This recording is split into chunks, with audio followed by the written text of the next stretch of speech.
100 miles of adventure, 160 kilometers of challenges.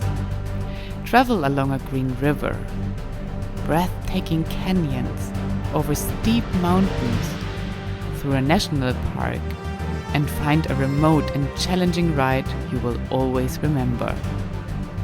We experienced heat, a terrible fall, and endless views that burned themselves in our memories forever. Welcome to the White Rim Road.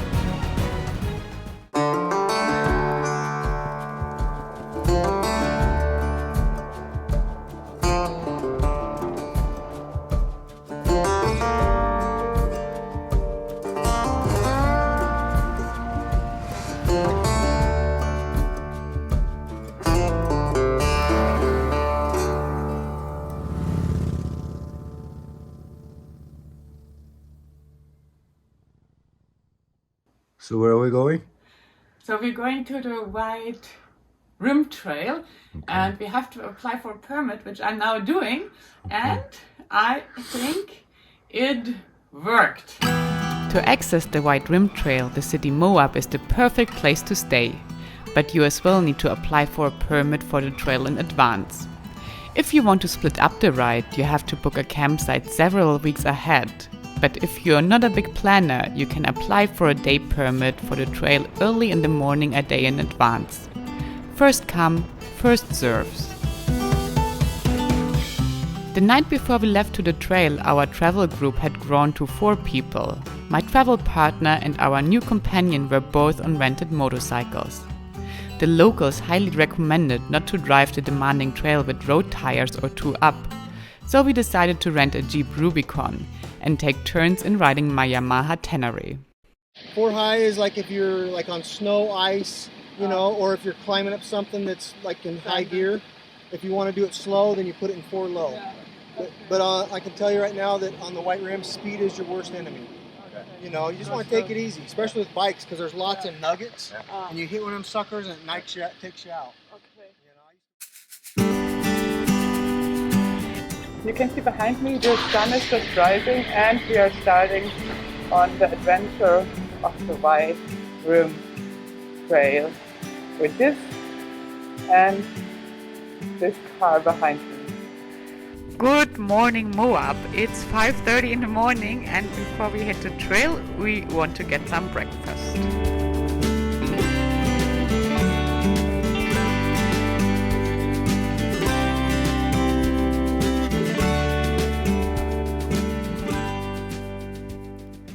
From Moab, you first have to cover about 38 kilometers before reaching the start of the trail. Turn off from Route 313 on Mineral Bottom Road, and here is where the dirt, the White Rim Loop, and the official counting of the 100 miles or 160 kilometers length starts. Most people ride the White Rim Trail clockwise, starting with the Schaefer Trail Road. But we had decided to drive it counterclockwise because we were told that the most difficult parts of the trail are in the first half of our direction. And we wanted to do them as rested as possible. Welcome to the start of the White Rim Road. We were told that it takes about 12 hours to cover the full distance, which is 160 kilometers. And I wonder why, because this road so far is very good. Don't let the stretch at Mineral Bottom fool you. The first 20 kilometers are definitely the fastest part of the whole road. And they don't prepare you for what is about to come.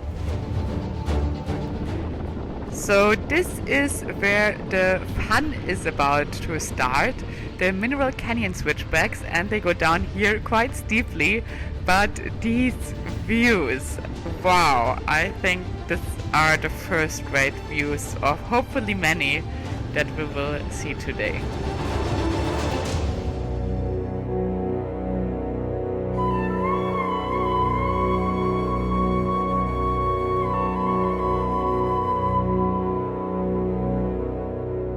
The Mineral Canyon switchbacks are the perfect intro to the White Rim Trail.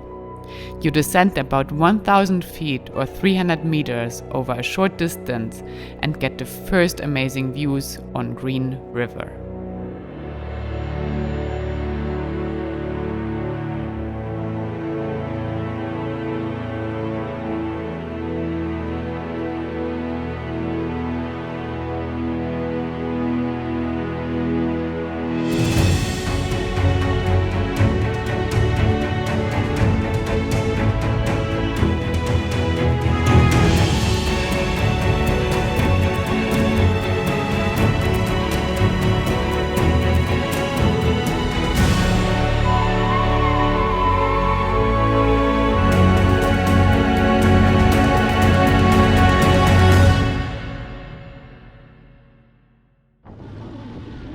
Soon we are reaching the borders of Canyonlands National Park, and this is my official last chance to fly my drone, because inside the park you are not allowed to start it in no national parks in the US.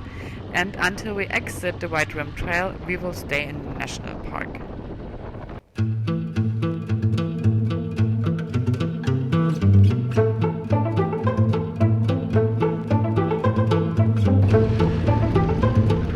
Canyonlands is an enormous and underrated national park. Over 330,000 acres are filled with arches, buttes, mesas, canyons, hiking trails, dirt roads, campgrounds and overlooks. It's a playground that can be explored for days or even weeks. But we only had this one day and were ready to take in as many incredible views as possible.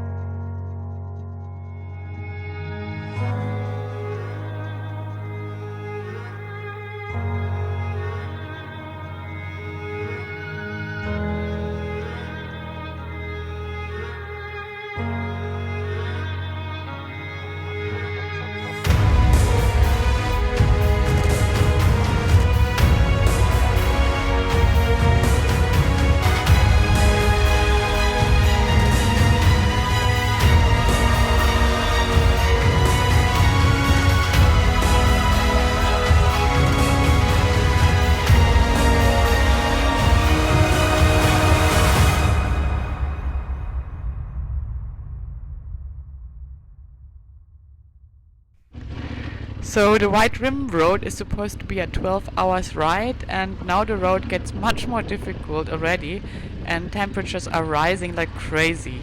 It's supposed to be around 40 degrees Celsius soon, and I'm super happy that we can take turns riding the bike, because I have been now on the road for about 3 hours and I think I'm gonna ask for a change soon, because it's just kind of exhausting to ride here.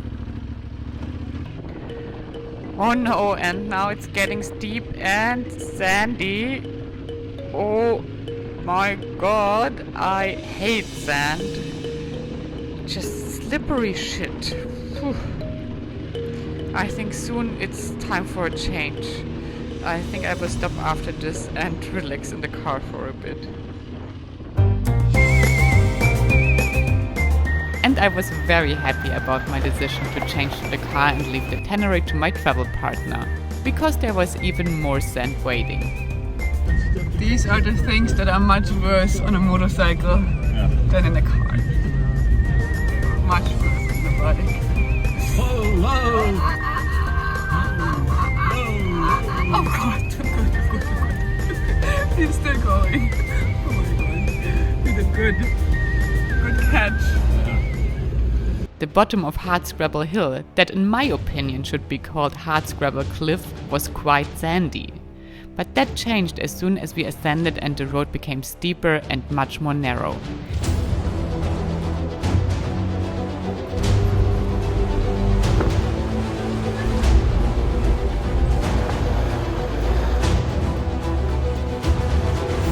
Indeed so narrow that you even have to look for a pull-out if bicyclists cross your road. We are on the top of Hardscrabble now with this amazing view.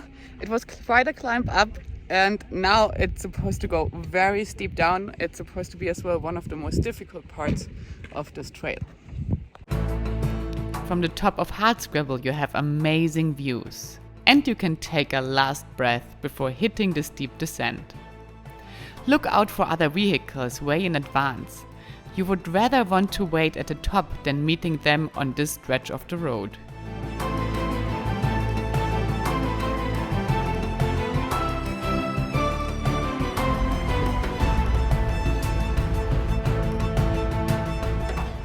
The next 25 kilometers you see all the things that you came here to see.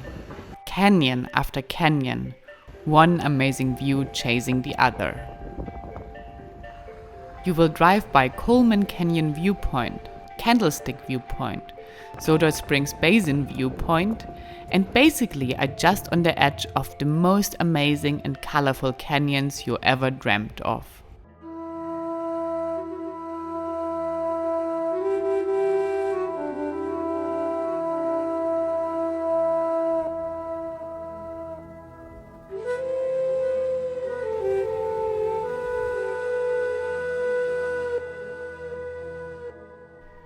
After Soda Springs Basin, you will start to drive up Murphy Hogback, and the ride will become much more technical. This is probably the most difficult part of the whole White Rim Road. And my travel partner was still riding the motorcycle, even though temperatures were about 40 degrees meanwhile. This is where things started to get really wrong, and Murphy Hogback turned into Murphy's Law. A little note to everyone who wants to ride the White Rim Trail too. You can't really see how steep these climbs are on camera.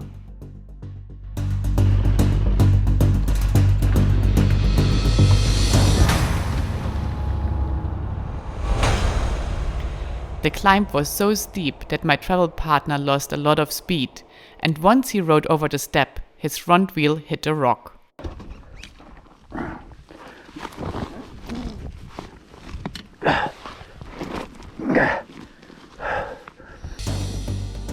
Four guys that came by in their Jeep helped us to push the tannery up the hill, because it was much closer to the top of the climb than going all the way back down, and way too steep to just ride off again.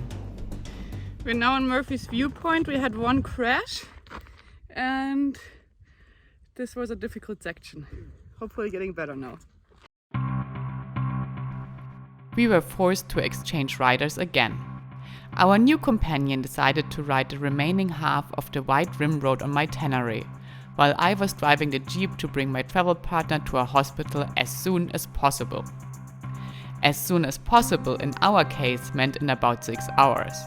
We just had done about half of the White Rim Road and were pretty much in the middle of nowhere.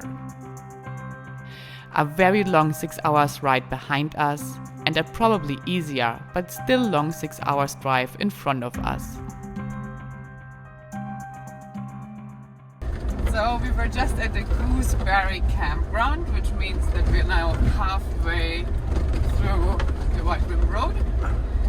And I think we are already through the most difficult parts, but we have still a few hours in front of us. It's a quite long drive or ride. After Murphy Hogback, the trail again takes you along several scenic canyons. The Monument Basin Canyon, Gooseberry Canyon, and South Fork of Buck Canyon. And from here you will be looking out over the Colorado River for the rest of the trip. Alrighty!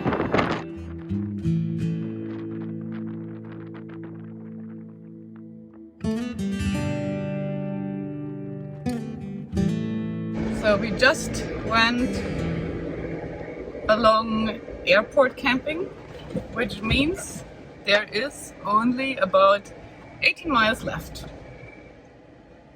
And we finished the trail. Energized by getting closer to the end of the trail and closer to a hospital, we even tried to do a bit of sightseeing. But that, of course, went all wrong. It's not completely clear, but we're guessing that these are the, how are they called? Strong muscle men? Muscle men. I think it could be. So we saw the wrong Muscle Man. It's supposed to be somewhere here.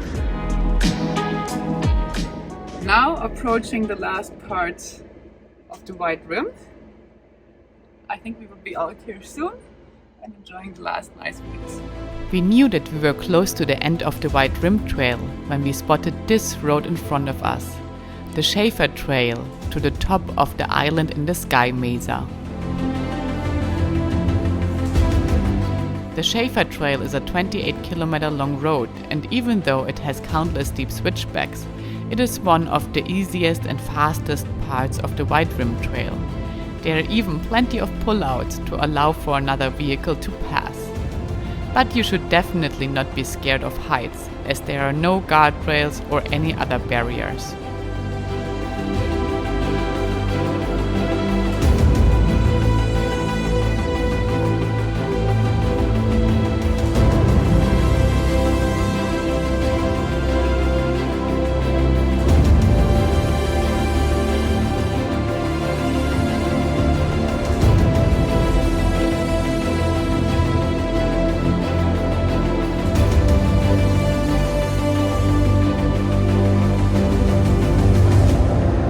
Made it 100 miles on the White Rim Road, and now we're happy that we're back on asphalt finally.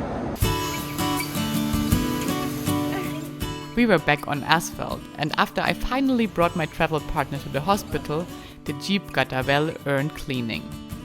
Unfortunately, our day ended with some bad news. My travel partner seriously injured his ankle and would not be able to ride a motorcycle anytime soon.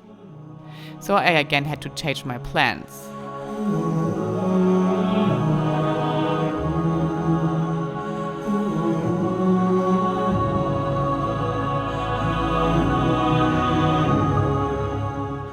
But if traveling on a motorcycle teaches you one thing, it is that the next day you might be somewhere completely different than expected.